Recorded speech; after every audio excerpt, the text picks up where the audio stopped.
Hello, everyone. Hope everybody is doing well. So as you know, the entire metropolitan area, as well as the state, as well as, I guess you can say, the country is in lockdown. I've been at my house in the last 2-3 days, and literally the entire area has been dead for the last week or two. I've driven around the strip. I've taken videos. I'll show you about that later on. And basically what you see here is that a lot of corrupt elements are using this for their own advantage. And I believe that's what's going on right here. Now, as you can see here, now again, I don't really trust the media. It could be misleading, but Governor Sisolak names ex-MGM CEO Murren to lead the coronavirus relief task force. So as you know, that our government, basically what's wrong with Nevada, as you know, the establishment here is very dirty. I think this is one of the most top 15 corrupt states in the country. This establishment that includes casino executives, real estate, because that's a large part of our economy, and phony labor unions, which are used as pawns to basically pump votes for these scumbag politicians, are what's really running this state and really behind this horrible direction that we've been going in the last several years and decades.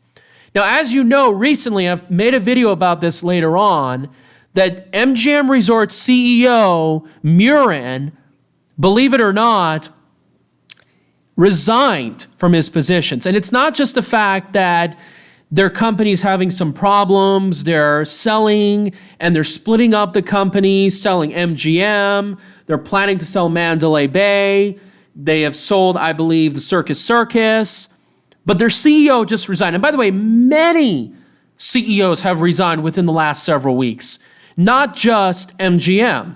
I believe Bill Gates retreated from Microsoft. The list goes on and on. So it sounds like there's an economic storm that's going on. And considering the fact that there was a lot of insider selling by senators recently, I'll talk about that later on, something is looking very, very fishy. So basically this establishment runs a large part of the current elected officials and past politicians we have. Whether it is Sandoval, who gave us the commerce tax, so the casinos don't pay more in taxes, and we use that money to take care of particularly illegals. And as you know, Sandoval joined MGM after he left office. He's a Republican governor. They were behind Heller, they were behind Horsford, Lee, Masto, the list goes on. Folks, when it comes to both of these parties in the grand scheme, there's really not much of a difference. And the reason why we had a blue wave was because the establishment money flooded a lot of money to the Democrats instead. So you have to ask yourself, what is really going on? In my opinion, I believe they're using this crisis, along with many corporations and other interests all across the world, to fulfill their agenda. And whatever is the agenda of Sisolak usually is the agenda of MGM Resorts International. And basically what I believe is there's a conflict of interest going on. I believe they're trying to rig the system so that MGM pays less taxes, they tax us more, and long-term they're gonna get some kind of subsidies or bailout. So basically after making these horrible decisions, and by the way, I believe that the problem with Nevada is not really left or right, not the liberals, conservatives, because by the way, a lot of people think, oh, it's those lefties that's a problem. Californians moved in. That's not the way I see it, folks. Do you think they really want a politician like Bernie Sanders and AOC in Nevada? No, because they're not part of the corporate establishment. So what's wrong is the establishment is having too much power. And let me tell you a little bit about Jim Murren, about what kind of a person he is. According to Wayne Allen Root, he sold company stock before the Route 91 shooting, which of course the shooting really boost chances of Sisolak and all these other people to get elected a couple of years ago. This is the guy who countersued the victim, started a charge for parking. He's the guy that has a total compensation and exit package of about $30 or so million, while their employees are not getting paid enough, and I heard some of them rely on government assistance.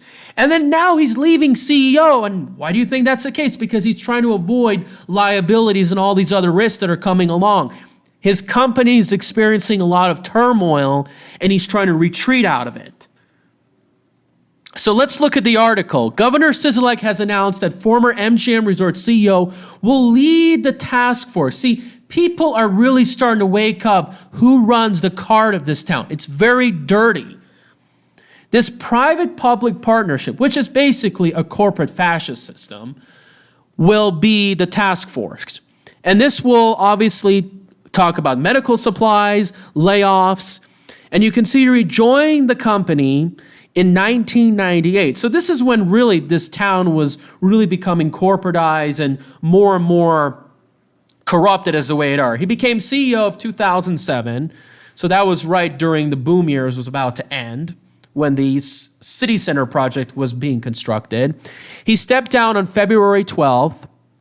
And he's a member of the National Infrastructure Advisory Council. Oh, think about that. So this is all a merger of state and corporate powers. It's corporate fascism.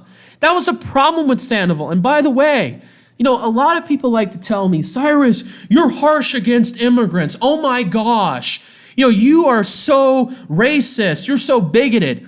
Folks, the problem isn't immigrants. The problem is when immigration is being used with the Culinary Union and all these other groups to feed their agendas. That's the problem.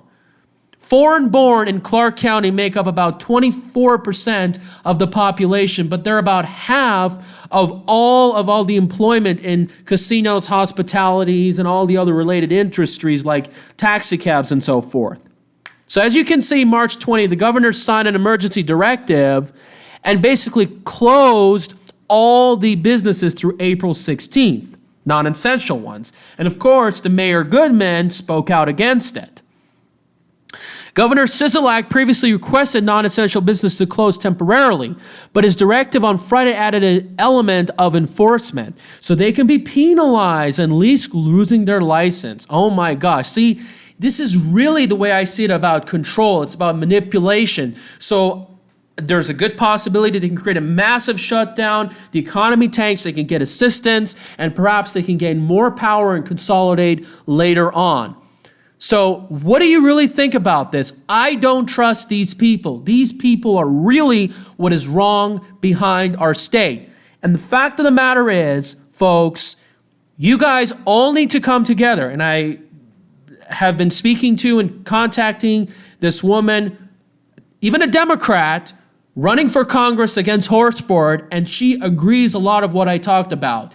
Because we need a bipartisan movement to overthrow the political and economic establishment. All right? And I'm very, very concerned. I got to make more videos. The reason I haven't, because I've been busy with work. I've been working at home. I've been doing some residential design. That's what I do for a living. And I'm glad I haven't lost my job. But then again, I'm really concerned about the stock market. I'll talk about that another time. It's not looking really good. What we could hope for is a dead cat bounce. So you let me know what you think. Tell me what's going on, and let's expose these people. Let's get the word out. Let's overthrow the establishment. Hopefully, we can put these people in trial, charge them, and maybe even put them behind bars. You let me know what you think. Please subscribe, share this video, click that bell. Take care, and stay safe. We change laws. How easy is it to change a law in New York State? Well, I don't know. But when you're the largest employer and the largest taxpayer in the state of Nevada, we can get laws changed pretty quickly. And we regularly do it.